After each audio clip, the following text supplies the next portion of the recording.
Rúrí, takk fyrir að koma og hitta mig í Listasafni Íslands. Glerregn, verk frá árinu 1984. Ég ætla að fá að byrja á því að rifja upp það þegar ég sá þetta hérna í litlum sal hérna upp á næstu hæð árið 2001 og ég man eftir að ég misti eiginlega andann þegar ég kom í hús. Er þetta eitthvað sem þú hefur heyrt áður við þetta verk? Já, fólk hefur lýst yfir sterkum hughrifum og varanlegum. Já. Og fallegt að fá svoleiðis. Hvað við segja, bakslag. Já, viðbrögð. Viðbrögð, já. Einmitt. Hugmyndin að þessu verki, segðu okkur aðeins bara hvernig hún fæðist. Þetta er fyrst sýnt á Kjarvalsstöðum. Já, þetta, ef við tölum aðdragandann þá vorum við 4 sem vorum skólasystkini og félagar miklir sem ákváðum að halda saman svona eins og 4 litlar einkasýningar en eins og eina stóra klasasýningur sem var. Og við vildum vera með svona stáltið stór verk, ekki allar þessar, venjulega var salurinn hlutaður niður í alls konar hólf til að búa til sem flesta lengdarmetra til að raða málverkum á, en við vorum ekkert að sýna málverk. Þannig að við tókum hvert einasta þil út til þess að fá þetta andrými inn í salina. Þetta eru stórir og veglegir salir og leyfa þeim að njóta sín sem slíkir. Og mig langaði til að gera stórverk og reyndar vorum við öll dálítið stórhuga. Það voru Ívar Valgarðsson, Þórður Vigfússon og Rúna Þorkelsdóttir sem sýndu hérna. Og það var búið að hvíla dálítið lengi á mér þessi vitneskja hérna sem barn að maðurinn gæti tortímt sjálfan sér og ekki bara sjálfan sér heldur öllu lífi á jörðinni jafnvel. Og í rauninni er ég af þessari fyrstu kynslóð sem að elst upp við þessa vitneskju. Þú ert kaldastríðsbarn. Já. Þannig að í rauninni fjallar verkið dálítið þessa yfirvofandi ógn sem að ég hef alla tíð svona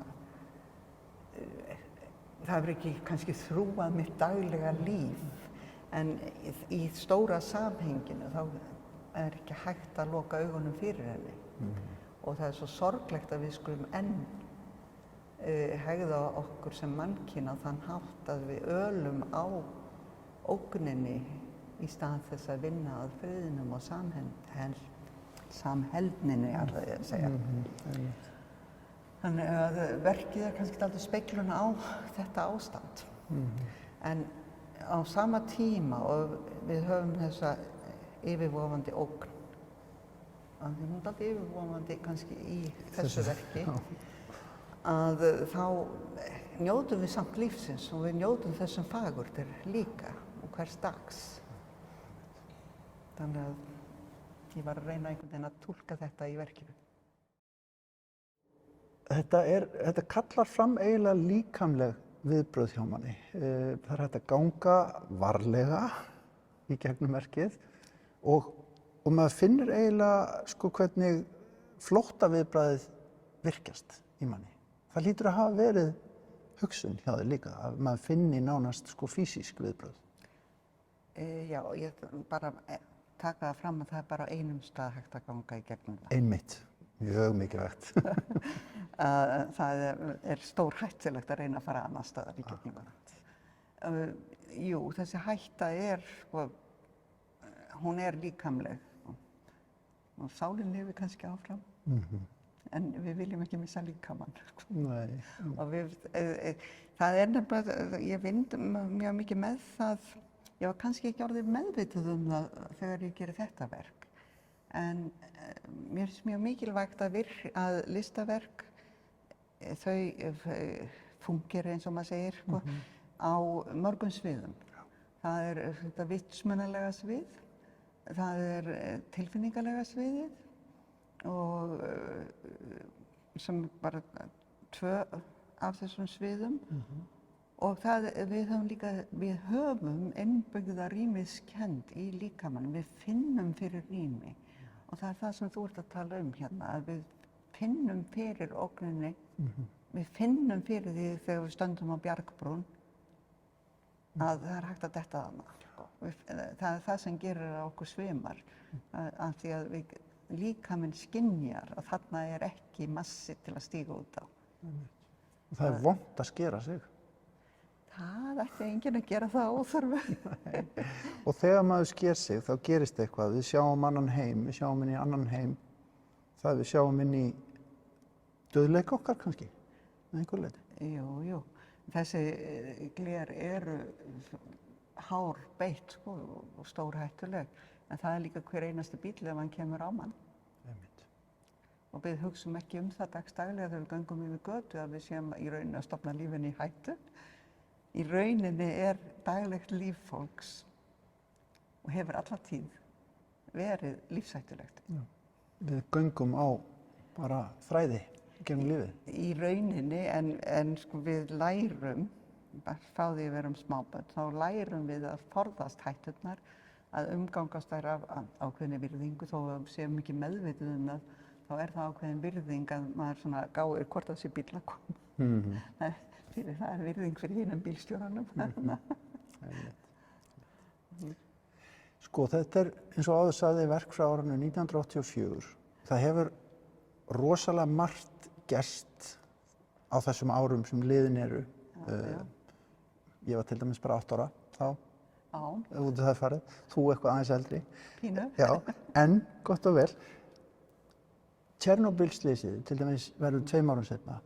Það er mjög mikið talað súrt regn á þessum árum. Ég man að það var frétt sem að virkaði ekki vel á mig þegar ég er krakki að heyra það, talað það. Við erum í glerregni hér.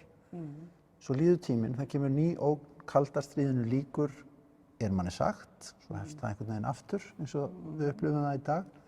Og svo kemur þessi umhverfisógn sem að þú hefur auðvitað verið mjög meðvituð og upptekin á síðustu árum. Hvernig sérðu þetta tímabil bara eiginlega? Mér finnst sorglegt sko, að við skulum ekki takast á við þau raunverulegu vandamál sem er í umhverfi mannsins á jörðinni og eigum tíma í alls konar þras óþarfa hluti eða mismunandi líttþarfa hluti. Það er ýtt undir auðsöfnun einstaklinga sem hefur ekki jákvæð gildi fyrir mannfélagið sem heild. Ójöfnuðurinn eykst. Ójöfnuður eykst og það sko, setur hluti úr jafnvægi. Á meðan það sem er sko, eðlilegt fyrir líf á jörðinni er jafnvægi. Þannig að allt sem setur ástandið á jörðinni úr jafnvægi er hættulegt. Og það er þar sem við ættum að horfa á það sem er að fara úr jafnvægi og vinna í því að koma því í jafnvægi ef við viljum lifa áfram á jörðinni, ef við viljum að börnin okkar, barnabörnin og þeirra börn hafi eigi kosta á eðlilegu lífi á jörðinni. Þegar við skerum okkur, svo við snúum aftur á því, þá reynum við að græða sárið, þetta plástur. Það er auðvitað það sem að framundan er. Við verðum að græða sárin og setja plástra á það sem skiptir öllu máli, sem er jörðin. Já, við þurfum að græða sárin alveg frá úr innsta, dýpsta, hvað er maður að segja? Kjarn okkar bara, já. Já, ef maður sker sig þá er ekki nóg að setja plástur, það þarf stundum að sauma. Einmitt, nákvæmlega. Og það þarf að gefa holdinu tíma til þess að heila sig. Í rauninni. Og þetta er það tímabil sem að, já það er svo skrítið með jörðina, sko, að sums staðar á sumum sviðum er byrjað að vinna í því að rækta upp og græða upp. Á öðrum sviðum er enn verið að hamast við eyðileggja. Og það er, þegar maður er komin á minn aldur, þá er þetta sorglegt að horfa á það að mannkynið skuli enn vera að endurtaka sí og æ sömu vittleysuna, sömu mistökin.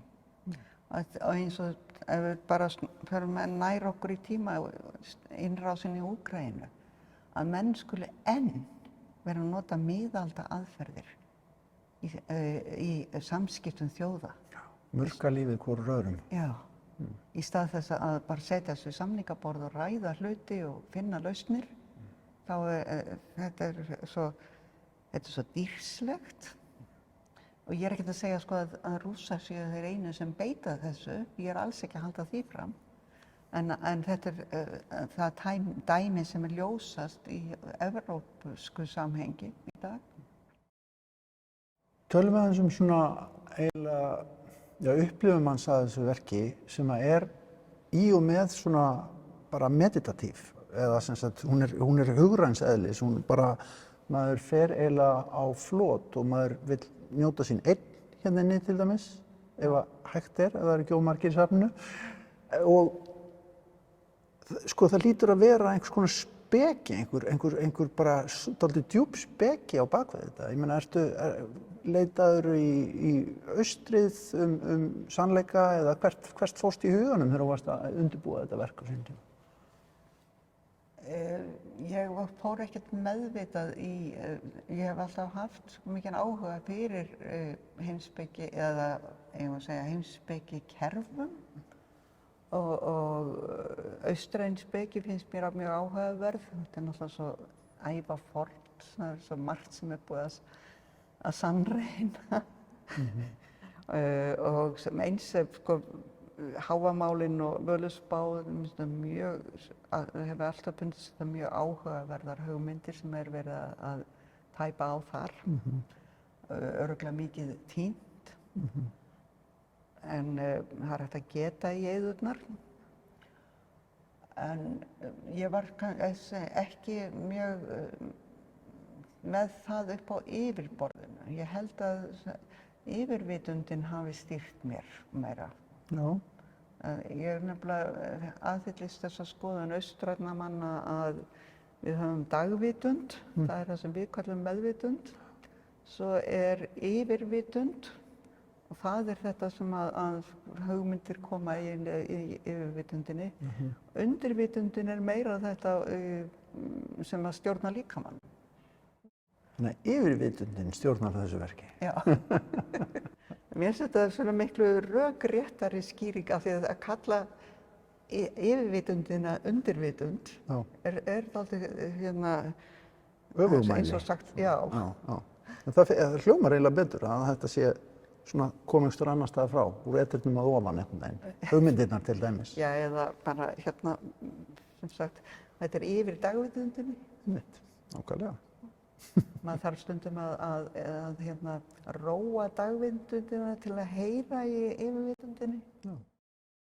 En sko, ef ég fæ þig bara, Rúrí, til þess að eiginlega lýsa því hvernig þetta verk virkar á áhorfandann, vegna þess að það eru ansi margar pælingar, það er á mörgum hæðum í rauninni, ef svo má segja, og það er líka einhvern veginn svo margvítt.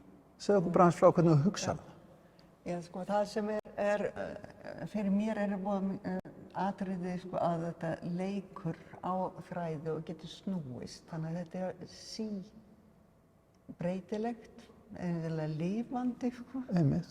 Og það sem gerist líka er að sko, bara hreyfing, bara þessi hreyfing okkar þegar við göngum, það setur lofti á hreyfingu sem byrjar að snúa glerjunum.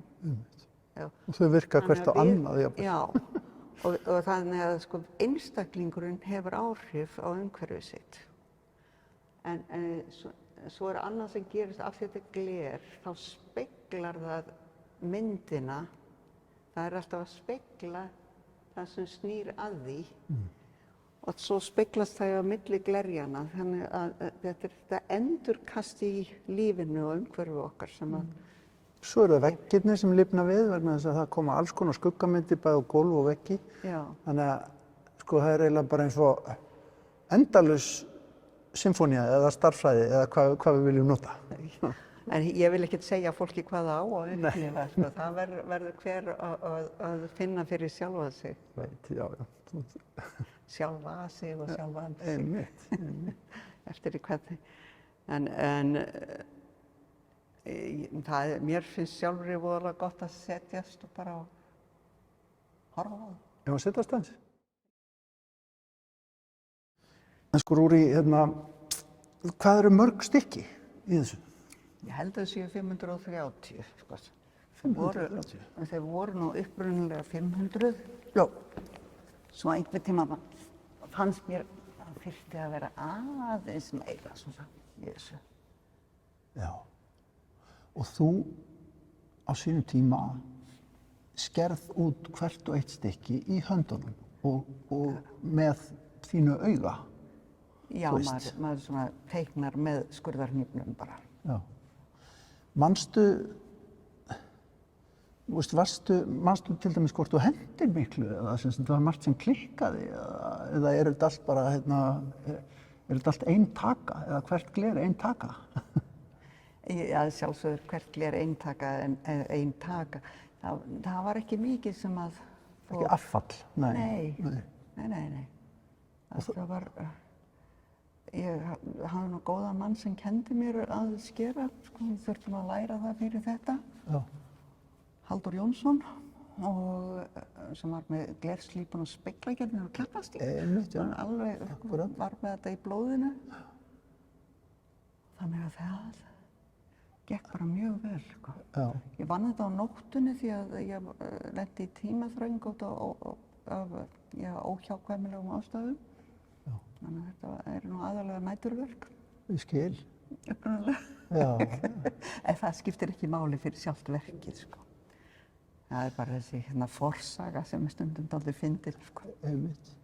Og svo þarf að smíða utan um þetta kistur og ganga frá því og þetta er allt í sérsmíðum kistum og allt útpælt hvernig þetta er geymt. Já, það eru teppalagðar að innan til að verja þetta og koma í veg fyrir að skríði í kistunum og svo framvegis.